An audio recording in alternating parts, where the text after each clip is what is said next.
Bonjour, bienvenue en Espagne pour la présentation presse Peugeot de toute la gamme scooter et du nouveau coupé RCZ.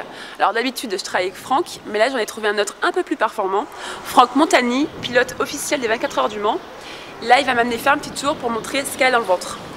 Alors bon, on va peut-être pas rouler aussi vite que ce qu'on roulait aux 24 heures du Mans.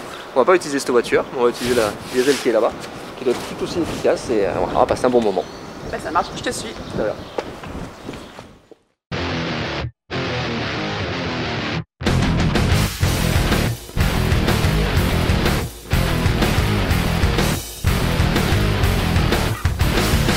Gnais gnais gnais, un peu plus performant. Ça veut dire quoi ça? Ok Sab, pas de problème, mais tu vas le regretter. Et encore, t'as de la chance parce que pour cet essai, Franck Montagny va t'emmener faire un petit tour avec la version diesel de la nouvelle Peugeot RCZ. Tu échappes aux 200 chevaux et au châssis sport de la version 1,6 litre THP, mais avec 163 chevaux et un couple de 340 Nm de 2000 à 3000 tours minute, cette version mazout en donne déjà bien assez pour te faire 3 tours dans ton string sans toucher l'élastique.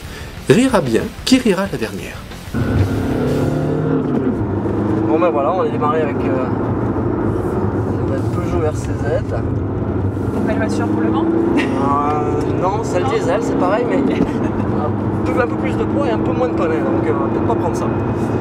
Mais écoute, ça a l'air plutôt sympa au début, c'est un châssis qui est assez rigide. Ouais. Pas l'air trop de balloter. L'avant est plutôt stable.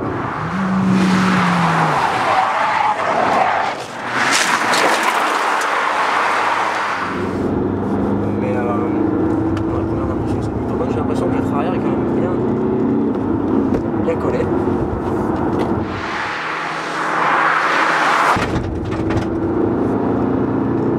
Ouais, le châssis c'est plutôt bien équilibré. La plage d'utilisation est correcte.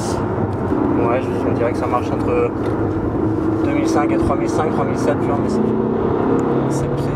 c'est pas un kick quoi, c'est progressif. Donc c'est plutôt sympa.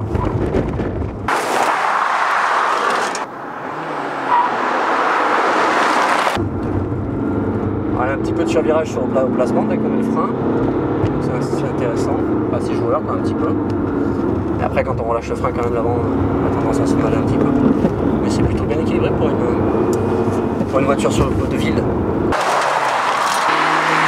C'est pour toi il manque un petit peu de chevaux quand même?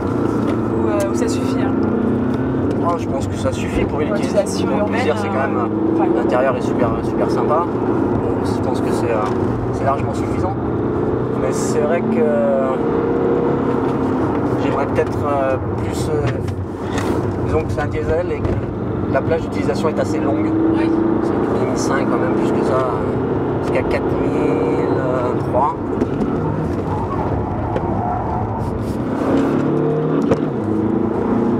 Le truc qui est bien, c'est que le SP, il laisse jouer, il laisse exploiter la voiture. Il vient de corriger juste à la fin. C'est moins frustrant que...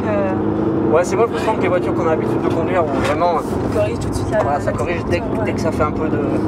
Ça bouge un petit peu, c'est tout de suite dépassé. Donc ça, c'est vraiment pas mal.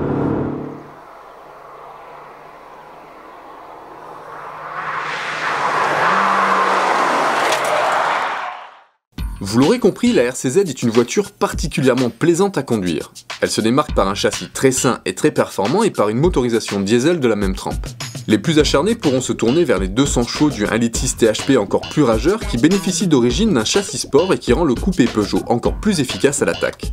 Même si la finition intérieure est légèrement en retrait face à sa concurrente tout désignée l'Audi TT, la RCZ propose un équipement et une qualité de fabrication haut de gamme, une habitabilité supérieure et surtout des tarifs au moins 4000 € moins chers que l'allemande, quelle que soit la version. En clair, la RCZ est une véritable réussite.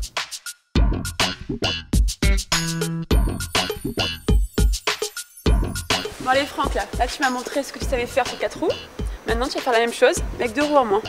Pas de problème, ça devrait pas trop mal se passer, parce que c'est un beau matériel, en tous les cas d'esthétique, donc ce sera un plaisir de rouler avec. Ah, voyons comment monsieur un peu plus performant va se débrouiller sur le scooter Peugeot Satellis 125 Whitesat.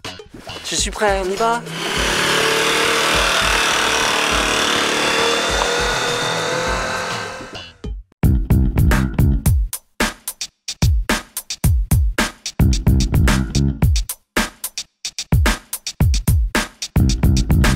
Dans sa livrée WhiteSat, le 125 Satellis affirme ostensiblement son identité sportive grâce à un pare-brise plus court fumé, des jantes noires au flanc usiné alu, une selle avec des doubles coutures rouges et des inserts en peau Alcantara, ainsi que de nombreux petits détails spécifiques comme les rétroviseurs plus petits avec des coques blanches.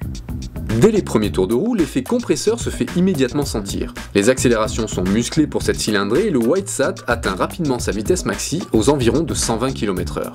Même si le sifflement du compresseur est un peu trop présent, les titulaires du seul permis voiture apprécieront la possibilité de conduire en toute légalité un scooter 125 aux performances proches de celles d'un 250 cm3. Malgré un poids conséquent de 171 kg, le Satellis se manie facilement et le freinage ABS de cette version exécutive met parfaitement en confiance même sur un revêtement humide et glissant. Côté pratique, le coffre à ouverture au contact peut contenir un casque intégral et abrite un antivol abus très pratique pour ne pas se faire chourer son beau petit joujou. Affiché 5 299 € dans cette finition exécutive, le satellite WhiteSat n'est que 100 € plus cher que la version standard. Ce n'est pas donné face aux autres scooters 125, mais grâce à ses performances, le Peugeot ne joue vraiment pas dans la même cour. Et du côté de Franck Montagny, ça donne quoi? Déjà tout ce qui est ligne, c'est quelque chose qui me plaît. C'est un peu massif, et ça donne une impression c'est un peu plus agressif du coup, et c'est très confort. Je n'ai pas beaucoup d'expérience dans ce domaine-là, mais pour moi ça pousse quand même beaucoup en bas. Je suppose que c'est le compresseur qui fait la différence comme ça et qui permet ce côté un peu punchy, donc c'est plutôt sympa. Et en cycle, honnêtement, il y a un bon grip, même si je ne suis pas passé proche des limites, mais c'est toujours sympathique, on est en confiance dessus et il y a une bonne maniabilité. Donc non, je trouve que c'est un bon véhicule. Ouais, facile de prise en main. Ouais. Je suppose que ça roule en 14 les roues, donc je pense que ça aide aussi à la stabilité et ça aide aussi pour la prise en main, quoi. Facile de prise en main comme la RCZ, facile à conduire, bon véhicule encore une fois. Bah, écoute, je te remercie pour tout, ça m'a fait plaisir de te rencontrer et on te souhaite bonne chance pour les 24 heures. Merci beaucoup. Rare constructeur à proposer dans sa gamme aussi bien des voitures que des deux roues, Peugeot affirme sa sportivité, son savoir-faire technologique et son style agressif avec un coupé RCZ largement à la hauteur de sa concurrente allemande et le satellite WhiteSat 125 aux performances dignes d'un 250. Le lion n'a pas fini de rugir. Bon, on est parti? On va se refroidir sinon. Voilà. Comment ouvrir le coffre? D'accord. Bon, c'est mal barré. Je pense qu'il est plus doué sur 4 roues que sur 2. Hein.